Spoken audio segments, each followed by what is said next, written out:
Assalamualaikum warahmatullahi wabarakatuh. Kali ini kita mau membahas tentang beda antara cesi dan lelang agunan.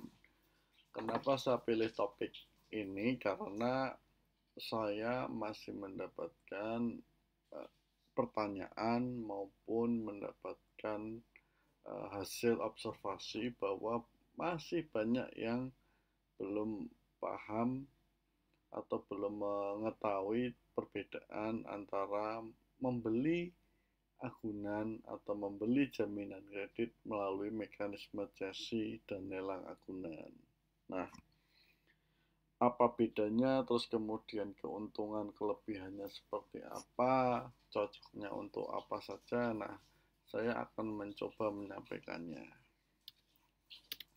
Nah, kalau dari pengertian ya, cesi itu adalah pemindahan hak piutang ya. Artinya kalau ada bank atau pihak yang menawarkan cesi kepada Anda, itu bukan berarti menawarkan jaminannya kepada Anda, tetapi yang ditawarkan adalah piutangnya ya. Jadi piutangnya itu yang Anda beli, bukan jaminannya yang Anda beli. Ya. Nah, yang kedua, cesi itu wajib melalui akte dan pihak si debitur atau pihak yang ngutang itu wajib diberitahukan. Ya. Nah, kemudian kalau lelang sendiri adalah, nah kalau lelang kan mungkin semua orang secara umum sudah tahu lah ya. Jadi proses beli atau menjual barang jasa dengan cara menawarkan kepada penawar yang memberikan harga paling tinggi, ya seperti itu. Nah, kita ambil konteksnya ini adalah konteks dari mekanisme penyelesaian atau penjualan katakanlah agunan di suatu lembaga keuangan, sebut saja di bank ya. Nah, cesi, jadi katakanlah Anda ini punya uang terus tiba-tiba Anda ditawari suatu bank ya untuk membeli jaminan untuk apa namanya, mengambil cesi atas suatu piutang. Nah, Anda jangan salah sangka. Kenapa? Karena bank itu menawarkan kepada Anda piutangnya untuk diambil alih. Contoh, katakanlah suatu debitur KPR gitu ya. KPR harga rumahnya katakanlah 100 juta. Dia KPR 80 juta. Setelah membayar, ternyata dia ada kesulitan, macet kemudian kreditnya. Nah, sisa utangnya tinggal katakanlah 20 juta. Ya, ditambah bunga, denda dan sebagainya, anggap saja jadi 40 juta. Seperti itu karena macetnya sudah lama. Nah, bank datang kepada Anda, beli dong, ini ada apa, agunan atau kredit macet. Jaminannya apa? Jaminannya rumah. Berapa? Nah, kalau mau beli lewat cesi, ya saya kasih korting jadi 35 juta lah. Saya diskon, tadi kan 40 juta, saya diskon jadi 35. Nah, yang perlu Anda ketahui, dengan Anda membayar 35 juta itu belum tentu atau bukan artinya bukan Anda itu memiliki agunan atau rumah itu senilai 35 juta. Yang Anda miliki adalah piutangnya. Nah, jadi ketika Anda beli kredit itu lewat cesi, maka tugas Anda adalah sebenarnya menagih sisa hutangnya yang dialihkan ke Anda itu kepada si debitur. Nah, pertanyaannya, boleh nggak nagihnya itu sesuai dengan cara-cara atau sesuai dengan perhitungan saya? Ya boleh, silahkan saja seperti itu. Nah, tetapi bukan berarti memiliki secara otomatis ya rumah tersebut. Nah, beda dengan lelang. Kalau lelang masuk ke katakanlah balai lelang atau KPKNL, dilelang rumah harga 100 juta, dilelang dengan setelah dilakukan penilaian oleh appraisal, ternyata harganya 80 juta nih. Nah, dilelang dengan harga 80. Nah, kemudian ada yang nawar, kemudian laku penawar tertinggi 90 juta.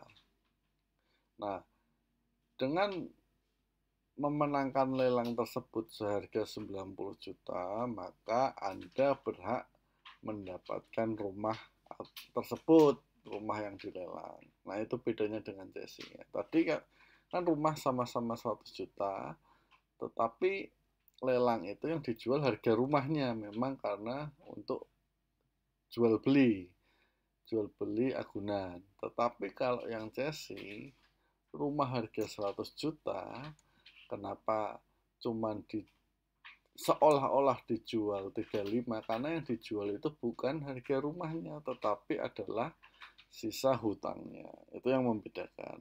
Nah, kemudian apa untungnya kalau begitu? Nah, ada beberapa hal yang mungkin atau perlu diperhatikan terkait cesi maupun lelang.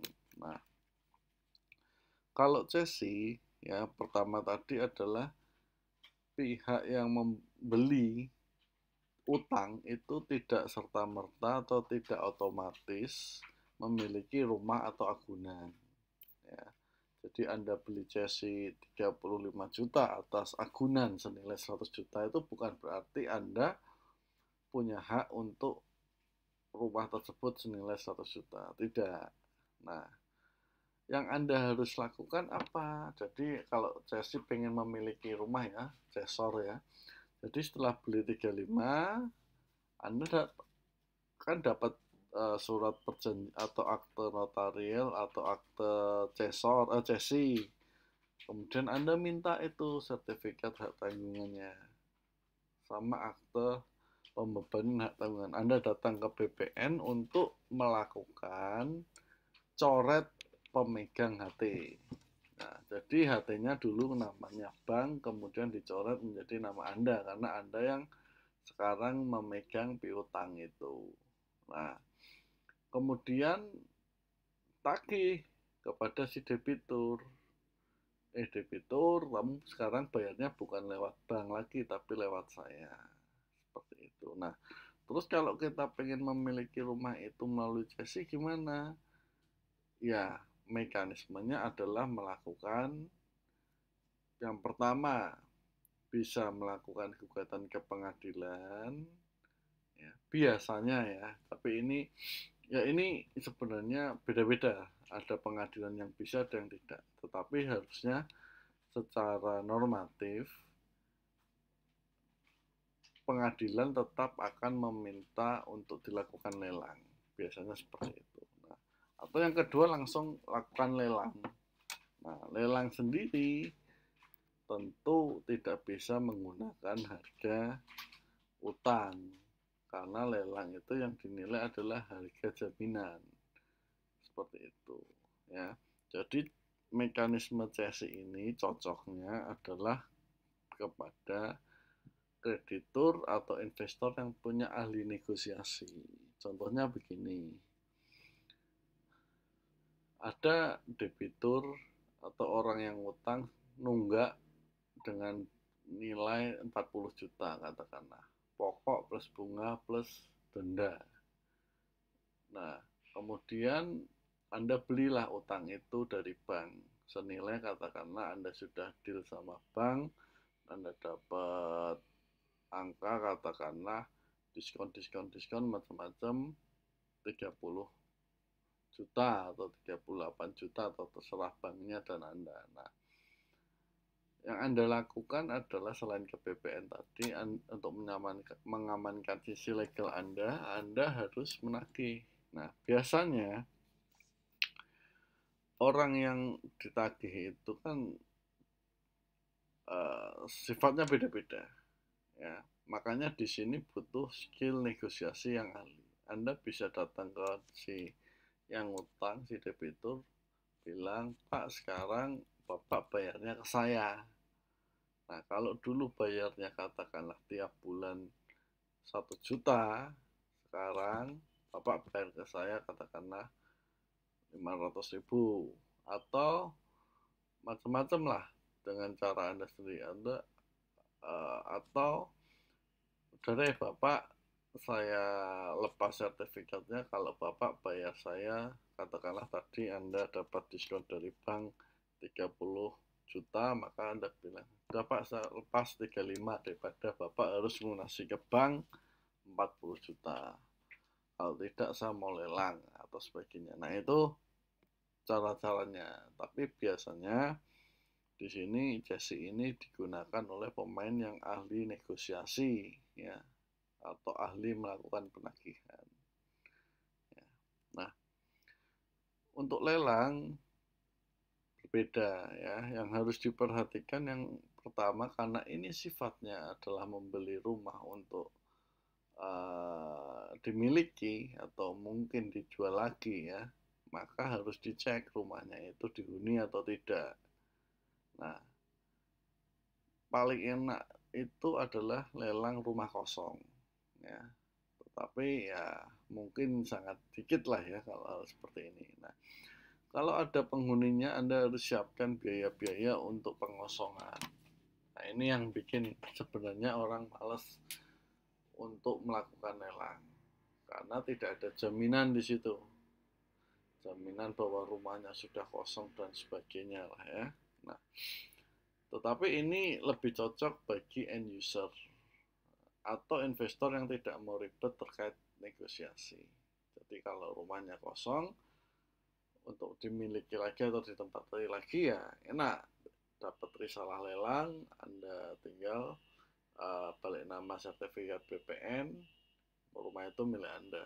Tapi kalau bagi investor ya paling setelah dilakukan balik nama, Anda renovasi dikit, dicat, diperbaiki macam-macam, dijual lagi bisa. Cuman jarang ya kalau mau dijual lagi, prosesnya itu sama apa ya namanya ya, biayanya itu kadang memang harus dihitung benar-benar untuk lelang. Jadi makanya lelang ini lebih cocok untuk end user, ya. Nah, kecuali Anda dapat memang harga lelang yang miring dari harga pasar, tapi itu sangat jarang karena yang dipakai itu adalah minimal harga pasar cepat atau nilai likuidasi. Nah, itu ya yang membedakan lelang dengan cesi. Jadi mudah-mudahan bisa menambah kejelasan, bukan bikin tambah semakin bingung ya, mudah-mudahan. Nah, apabila ada pertanyaan atau diskusi ya saya terbuka. Terima kasih sudah mendengarkan, sudah menonton. Saya tutup diskusinya antara lelang dan cesi. Assalamualaikum warahmatullahi wabarakatuh.